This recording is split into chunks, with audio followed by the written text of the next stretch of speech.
Hello everyone, welcome back to my channel. I literally just sat down and filmed this whole video, and as I was editing it I just didn't like it, so we're gonna try one more time. I do have a crazy 1-year-old running around here, and that was part of the problem in the last video, but I'm gonna try again.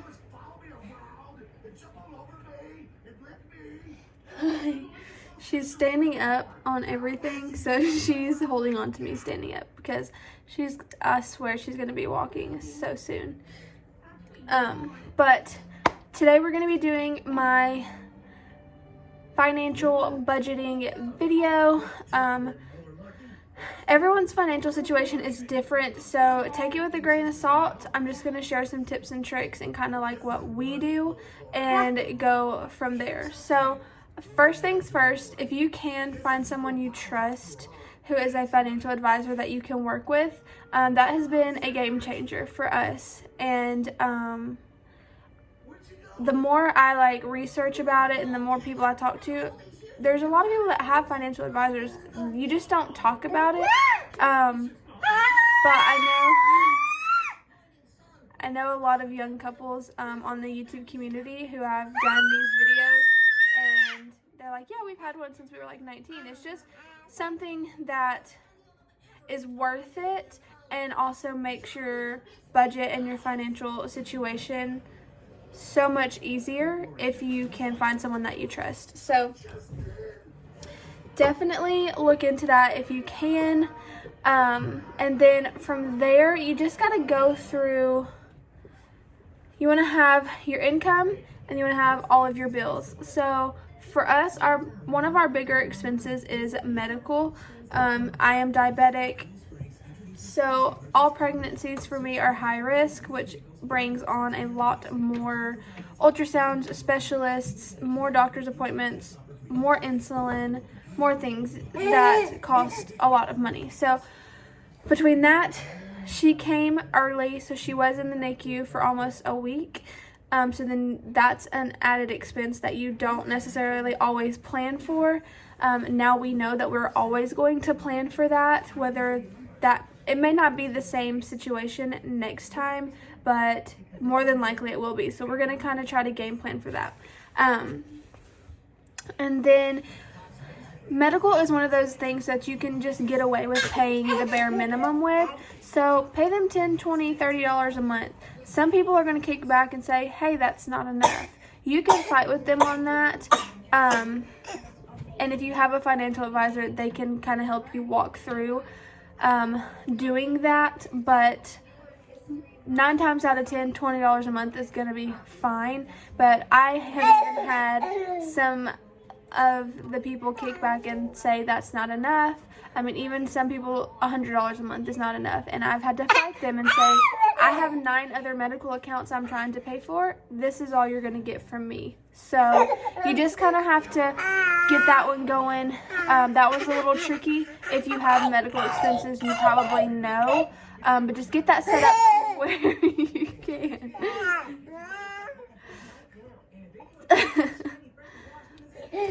And then from there, you just want to add up all your bills compared to your income.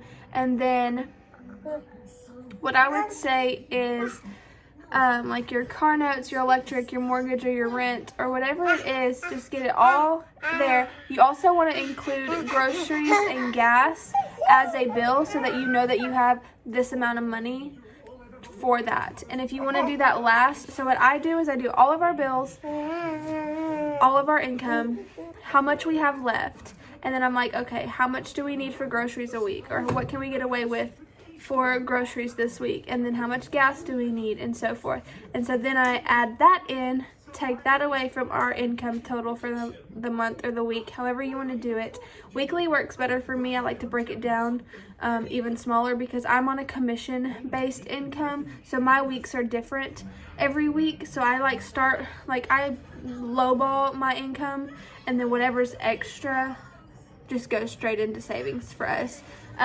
So how the medical works is, say your bill is $100 and you pay them $10 a month. So then you know for 10 months you're going to be paying that.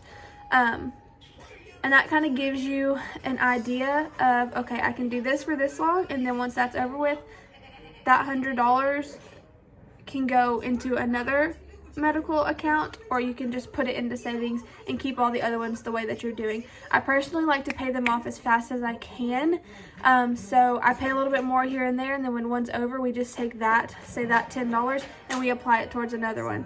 That way I know that's getting taken care of faster, a little bit faster, and I still have the same amount going into my savings. So we do it by accounts, by bank accounts. So I have my main bank account where all of our bills are set up to be paid out of, and then Dwight has his account that he gets paid through and that he uses on a daily basis. And then we have a savings account that I put money into every week out of his income, and that covers his 3 bills, and then it has additional money for savings. And then I have a savings account that I think it's like half of my check goes into every month, and that just goes straight in there and just keeps going. If we need to use some of it for something, we can, but we typically just leave it alone. And especially right now, that account is just building, because that's what we're using to build and add to our down payment for building our house next year. So you just have to really figure it all out. So we canceled all of our subscriptions. We had Netflix, we had Hulu, we had Amazon Prime. We had all these things that aren't always necessary, or you can use someone else's. So for us, my brother pays for the Hulu, Disney Plus, ESPN bundle. So we just use his, especially now that we live here, we just use his bundle. And then my mom pays for Netflix, so there was no sense in all of us paying for Netflix, so we use her Netflix. And then my dad pays for Amazon Prime, so we all just use the same Amazon Prime account. So you can figure out ways, if your parents have something that you're paying for too, see if they care if you cancel yours and just feed off of theirs. 9 times out of 10, that's probably going to be fine. Phone bills, watch your phone bills, call and cut back on stuff. I was able to cut back $30 on our phone bill, so that was $30 a month we are now saving off the phone bills, because they were just adding little stuff here and there, and then they upped my plan and I didn't tell them to, and I didn't need the features that were on that plan, so we cut that back. So we were able to cut $30 off of that. And so you just kind of want to game plan things, cut corners where you can, have a grocery budget or an out to eat budget, whatever. If you don't cook, have your budget to how you're going to eat.